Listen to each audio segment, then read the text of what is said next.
Hello friends, इस video में हम सोल्व करेंगे रीजनिंग के प्रीवियस ईयर क्वेश्चन जो अलग अलग एग्जामों में बार बार पूछे गए हैं। तो हमारा पहला क्वेश्चन है कि दिए गए विकल्पों में लुप्त संख्या ज्ञात करो। हमारे पास दे रखा है कि 7, 20, 28, 12, क्वेश्चन मार्क 84, 9, 25, 45 और पूछा है कि यहाँ पर कौन सी संख्या आएगी। ऑप्शन दे रखे हैं ए 35, बी 30, सी 20 और डी 25। तो इस वाले क्वेश्चन में क्या लॉजिक लग रहा है। हमारे पास ऊपर है 28, 20 और 7। तो बीच में क्वेश्चन मार्क है, इसका मतलब क्या है कि हमें यह संख्या पता करनी है। यह 20 कैसे बना है, यहाँ पर 25 कैसे बना है और यहाँ पर कौन सी संख्या बनेगी। तो देखो, अगर हम यहाँ 28 को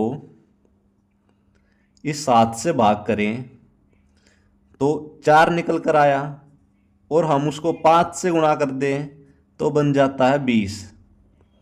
यानी ये जो पहली संख्या है 28 है, इसको हम बाद वाली संख्या से भाग करें तो 4 और उसको 5 से गुणा कर दें तो 20 बन जाता है। इसी तरह अगर पहली संख्या है 45, बाद वाली संख्या 9, 45 को हम 9 से भाग करें तो 9 पंजे 45, 5 निकला और इस 5 को 5 से गुणा कर दें तो 25 हुआ। यही 25 यहाँ पर बना है। तो लॉजिक क्या है कि जो पहली संख्या है ना 84, इसको भाग करना है बाद वाली संख्या से 12 से। तो हम 84 को 12 से भाग करेंगे तो 12 सत्ते 84 और उसको गुणा करना फिर 5 से। तो 7 को 5 से गुणा करेंगे तो 7 पंजे 35। तो यहाँ पर कौन सी संख्या आएगी, यहाँ पे आ जाएगा 35। ऑप्शन ए इसका राइट आंसर हो जाएगा। चलते हैं अगले क्वेश्चन पर। अगला क्वेश्चन है हमारे पास नंबर एनालॉजी का कि अगर 2 का संबंध 6 से है तो 3 का संबंध किससे होगा।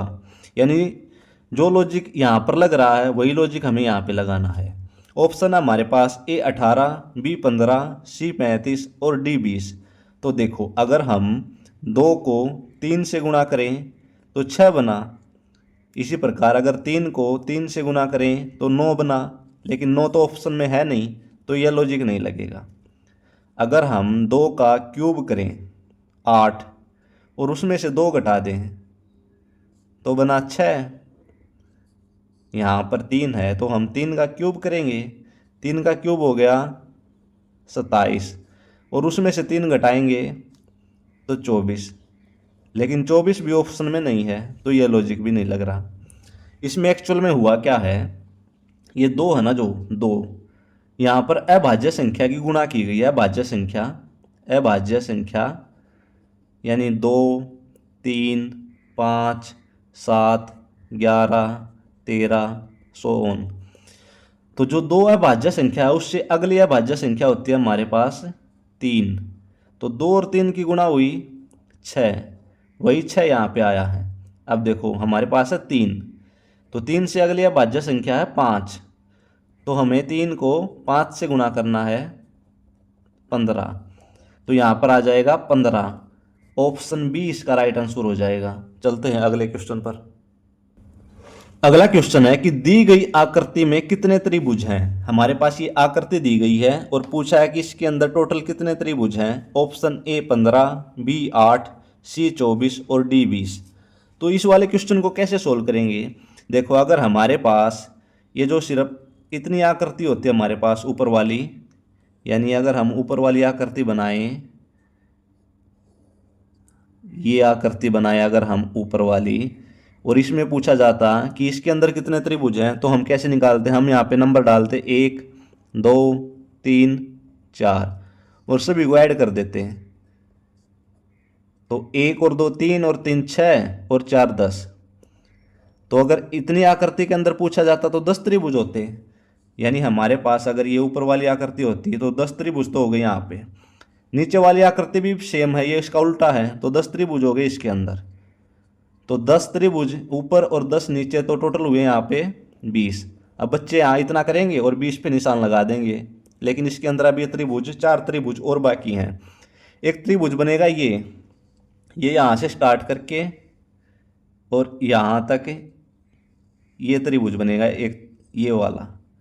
दूसरा त्रिभुज बनेगा ये त्रिभुज, तीसरा बनेगा ये त्रिभुज यहाँ पे, और चौथा बनेगा ये त्रिभुज। तो इसके अंदर 4 त्रिभुज और हैं, तो टोटल कितने त्रिभुज हुए? 24 त्रिभुज। ऑप्शन सी इसका राइट आंसर हो जाएगा। चलते हैं अगले क्वेश्चन पर। अगला क्वेश्चन है सीरीज का कि श्रृंखला में अगला पद ज्ञात करो। 400, 289, 196, 121, 64 और क्वेश्चन मार्क। यहाँ पर कौन सी संख्या आएगी यह पूछा है। ऑप्शन ए 18, बी 9, सी 25 और डी 16। तो देखो इस वाले क्वेश्चन में क्या लॉजिक लग रहा है, इसमें वर्क किया गया है। 400 कब बनेगा? 400 होता है 20 का स्क्वायर। उसके बाद 289 होता है 17 का स्क्वायर। उसके बाद है 196 होता है 14 का स्क्वायर। उसके बाद है 121 होता है 11 का स्क्वायर। उसके बाद है 64 होता है 8 का स्क्वायर। अब देखो पहले 20 था फिर 17 हुआ, यानी 20 में से 3 घटाए तब 17 हुआ। 17 में से 3 घटाए 14 हुआ। 14 में से 3 घटाए 11 हुआ। 11 में से 3 घटाए 8 हुआ। और 8 में से 3 घटाएंगे तो यहाँ पे आएगा 5। अब 5 का स्क्वायर करेंगे, 5 का स्क्वायर हो जाएगा 25। तो यहाँ पे क्या आएगा? 25। ऑप्शन सी इसका राइट आंसर हो जाएगा। चलते हैं अगले क्वेश्चन पर। अगला क्वेश्चन है वेन डायग्राम से रिलेटेड कि वेन आरेख चुनिए, मगरमच्छ, सांप, गाय और सरीसृप के बीच वेन डायग्राम क्या बनेगा। हमारे पास 4 ऑप्शन दे रखे हैं, तो इस वाले क्वेश्चन को कैसे सोल्व करेंगे। पहले है मगरमच्छ, तो हम मगरमच्छ के लिए वेन डायग्राम बनाएंगे। ये है हमारे पास मगरमच्छ। उसके बाद है सांप, तो मगरमच्छ अलग होता है और सांप अलग होता है, तो हम यहाँ पे बनाएंगे सांप के लिए डायग्राम। अब है हमारे पास सरीसृप, तो जो मगरमच्छ और सांप दोनों ही सरीसृप होते हैं, तो ये आ जाएगा सरीसृप के अंदर, ये आ जाएगा सरीसृप। अब हमारे पास बच गया गाय, तो गाय ना तो सरीसृप होती है और गाय ना मगरमच्छ और ना ही सांप होती है, तो गाय हो जाएगी बाहर।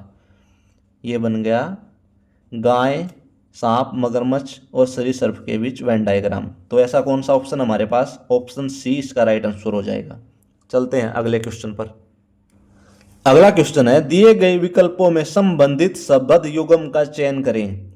ट्यूबरक्लोसिस फेफड़े, टाइफाइड क्वेश्चन मार्क। यानी जो संबंध ट्यूबरक्लोसिस का फेफड़ों के साथ है वो संबंध टाइफाइड का किसके साथ होगा। ऑप्शन हमारे पास ए यकृत, बी आंत्र, सी फेफड़े और डी मस्तिष्क। तो देखो ट्यूबरक्लोसिस क्या है? एक रोग है, और ये कौन से अंग को प्रभावित करता है? यह करता है फेफड़ों को प्रभावित। तो यही लॉजिक हम यहाँ पे लगाएंगे। टाइफाइड क्या है? टाइफाइड एक रोग है जो प्रभावित करता है आंत को, तो यहाँ पर ऑप्शन बी इसका राइट आंसर हो जाएगा। चलते हैं अगले क्वेश्चन पर। अगला क्वेश्चन है कैलेंडर से रिलेटेड कि 29 सितंबर 2025 को कौन सा दिन था। ऑप्शन ए रविवार, ऑप्शन बी सोमवार, ऑप्शन सी मंगलवार और ऑप्शन डी बुधवार। तो इस टाइप के क्वेश्चन को सोल्व करने के लिए हमें 2 चीज़ों की ज़रूरत पड़ेगी। पहला तो है मंथ कोड और दूसरा है फॉर्मूला। तो मंथ कोड होता हमारा 033, 614, 625 और 035। ये होता है जनवरी से लेके और दिसंबर तक। उसके बाद है फॉर्मूला। फॉर्मूले में day plus month plus year plus leap year और इस सब को भाग देना है 7 से। तो देखो हमारे पास इसको सोल्व करेंगे सवाल को। हमारे पास दे रखा है 29 सितंबर, तो हम यहाँ पे लिखेंगे डे की जगह पे 29। सितंबर का कोड लिखेंगे हम, सितंबर महीने का कोड। जनवरी, फरवरी, मार्च, अप्रैल, मई, जून, जुलाई, अगस्त, सितंबर। तो सितंबर का निकल कर आया 5। उसके बाद है ईयर। हमें ईयर निकालना है 1900 से लेके और जो साल दे रखा है उस तक का। तो हमारे पास 1900 से लेके 2025 दे रखा है, तो हम 2025 में से 1900 को घटाएंगे, कितना निकल कर आया, 125 साल। तो यहाँ पे लिखेंगे 125। उसके बाद लीप ईयर, हम 125 जो साल हमारे निकल कर आए उसमें से लीप ईयर निकालेंगे 4 से भाग कर। तो यहाँ पर निकले लीप ईयर 31 साल, 31 लीप ईयर, और इसको हम 7 से भाग करेंगे। तो अगर हम इसको जोड़ें, 125 और 5 130, और 31 161, और 29 190। 190 को हम 7 से भाग करेंगे। हम यहाँ पे 190 को 7 से भाग करें अगर, तो 7 दूनी 14, बच गए 5, उतारा 0, 7 सत्ते 49, बच गया 1 शेष। तो जो हमारे पास ये 1 शेष बचा है, इसको हम दिनों के कोड लिखेंगे एक बार, यानी सोमवार से लेके सोमवार, मंगल, बुध, वीरवार, शुक्र, शनि और रविवार। तो हमारा कोड होता है सोमवार का 1, मंगल का 2, बुध का 3, वीरवार का 4, शुक्र का 5, शनि का 6 और रविवार का 7। तो जो ये शेष निकल कर आया, अगर हमारे पास 2 शेष निकल कर आता तो मंगलवार हो जाता, 4 शेष निकल कर आता तो वीरवार होता, हमारे पास निकला 1 शेष। तो यहाँ पर हो जाएगा सोमवार, 20 का राइट आंसर हो जाएगा। चलते हैं अगले क्वेश्चन पर। अगला क्वेश्चन है, घड़ी में 7:35 का दर्पण प्रतिबिंब क्या बनेगा। ऑप्शन हमारे पास 4:35, 4:25, 5:35 या 5:25। तो जब भी दर्पण प्रतिबिंब पूछा जाए और वो घड़ी का हो, तो यहाँ पे फॉर्मूला होता है, हम 11 घंटे और 60 मिनट में से जो समय हमें दे रखा है उसको घटा देंगे 7 घंटे और 35 मिनट। तो यहाँ पर 60 में से 35 घटाएंगे तो 25, और 11 में से 7 घटाएंगे तो 4। तो 4:25 इसका राइट आंसर हो जाएगा। चलते हैं अगले क्वेश्चन पर। अगला क्वेश्चन है, अक्षरों का कौन सा समूह खाली स्थान में क्रमवार रखने से दी गई श्रृंखला को पूरा करेगा। हमारे पास एक सीरीज दे रखी है और पूछा है कि इन 4 ऑप्शनों में से हम कौन सा यहाँ पे खाली स्थानों में भरें कि ये सीरीज कंप्लीट हो जाए। तो ऐसे सवाल को करने के लिए हम सबसे पहले इस सीरीज में जितने भी शब्द दे रखे हैं उनको काउंट करेंगे। 1 2 3 4 5 6 7 8 9 10 11 12 13 14 15 16 17 18 19 20 21 22 23 24। तो यहाँ पर टोटल 24 हैं। अब ये देखो 24 कब कब बनेगा। एक तो बनेगा 4 गुणा 6 करने के बाद, एक बनेगा 6 गुणा 4 करने के बाद, एक बनेगा 3 गुणा 8 करने के बाद, और एक बनेगा 8 गुणा 3 करने के बाद। इसका मतलब क्या है कि या तो 4-4 की सीरीज मिलेगी हमारे पास, या फिर 6-6 की सीरीज मिलेगी हमारे पास, या 3-3 की सीरीज मिलेगी हमारे पास, या फिर 8-8 की सीरीज मिलेगी हमारे पास। तो देखो अगर हम इसको 6-6 की सीरीज काउंट करें, 1 2 3 4 5 6, उसके बाद 1 2 3 4 5 6, 1 2 3 4 5 6, और 1 2 3 4 5 6। तो यहाँ पे 6-6 की सीरीज है। अब देखो यहाँ पे लास्ट में ए है, यहाँ पे लास्ट में ए है, यहाँ पे लास्ट में ए है, तो यहाँ पर भी हम लास्ट में ए लिखेंगे। उसके बाद देखो यहाँ पे शुरुआत में ए है, यहाँ पे शुरुआत में ए है, तो यहाँ पे भी हम ए लिखेंगे और यहाँ पे भी हम ए लिखेंगे। अब देखो A B C, A B C, A B C, तो यहाँ पर आ जा C, A B C, C B A, A B C, C B A. तो अब देखो यहाँ पर क्या है, A B C C B A, A B C C B A, A B C C B A, A B C C B A. तो ये pattern follow कर रही है, ये सीरीज कंप्लीट हो गई। अब हमें क्या देखना है, सी ए बी ए और ए। तो ये देखना कौन से ऑप्शन में है। तो देखो ऑप्शन ए इसका राइट आंसर हो जाएगा। आई होप फ्रेंड्स आपको वीडियो पसंद आई होगी। आपका दिन शुभ हो। धन्यवाद।